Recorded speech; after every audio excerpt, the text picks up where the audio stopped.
Hello everybody, some would say I'm the reverse, and welcome to my review for Arrow Season 8, Episode 2, titled Welcome to Hong Kong. Now this episode, just like last episode, is a tribute to a past season of Arrow. Last episode was Season 1, this episode is the Season 3 flashbacks exclusively.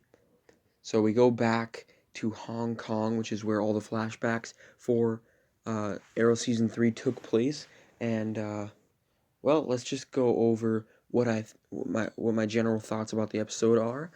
As you know, I absolutely loved the last episode of Arrow. I think it's easily the best Arrow premiere ever. Had so many great moments of fan service, and but it also developed the plot of the season, the plot of the show, and the plot of the entire Arrowverse as a whole, and it did it in a great way. Um, and this episode did it just as well. Now, I thought it was a really good throwback to Arrow Season 3.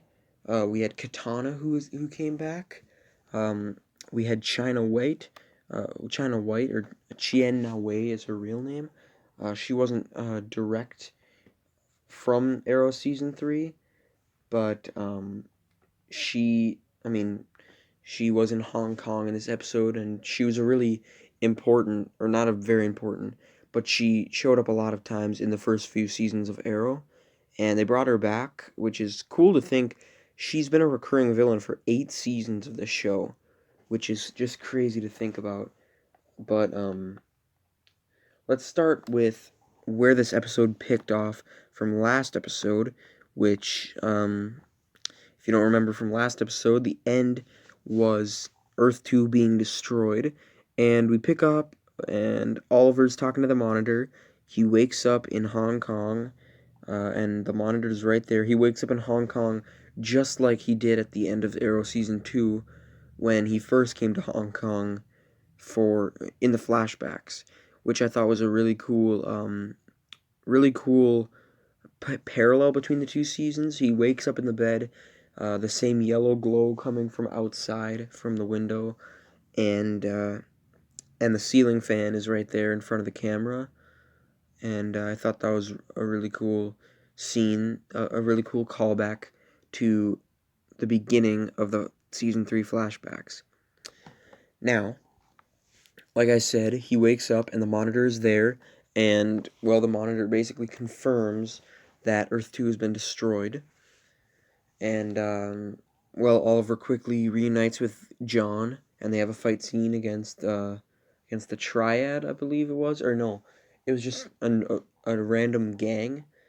It might have been the Triad, but I think it was just some random gang at the place they were staying at, and then they reunite with Laurel, who probably had the most interesting character arc in this episode. The emotional impact of losing your entire planet was explored through Laurel in this episode, and they did it. I think they did it in an amazing way. She was in denial at first that Earth 2 was destroyed, and she tried to use the extrapolator, the breach device, to breach back to Earth 2, and it wouldn't work. And she thought the extrapolator was broken, so she went to go find this guy. I think his name was David Chen or something. I think that's it. She went to go looking for him. She's like this friend of hers that she met through Caden James, that knows about the multiverse and stuff. And he tries to fix it, but it's not broken. It's just that Earth 2 doesn't exist anymore. It's gone. And sorry, I'm really tired when I'm recording this, but I thought that was a really cool storyline that that they implemented into the episode, and they did it really well, um, in a really creative way. She was in denial, which makes sense, and then she finally accepted it, and she wasn't on board with Oliver's mission, which I'll talk about what his mission is this episode later. But yeah, she comes back later in the episode after working with Lila, who we'll get into a lot later in the episode, or later in the review. She comes back and saves Katana, which was a cool moment.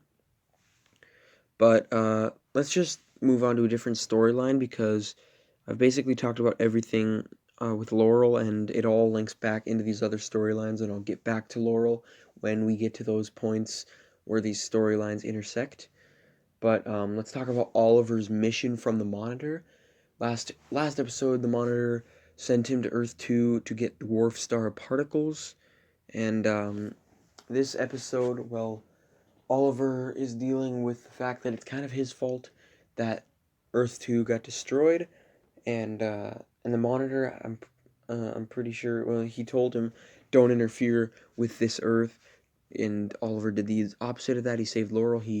Um, he interfered and confronted Malcolm, and then he stopped Tommy from destroying, or setting off the undertaking, and it resulted in Earth 2 being destroyed, and Oliver was dealing with that. So that was basically what he was going through. But the mission that the Monitor gave in this episode was to get this scientist, Robert Wong, or Richard, I think it was, yeah, Robert Wong was his name, I think.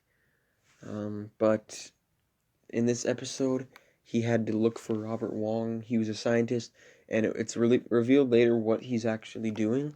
And that was, he was recreating the Alpha Omega virus, um, which is from the season 3 flashbacks, and it also went into the season 3 present day storyline with Ra's al Ghul at the end.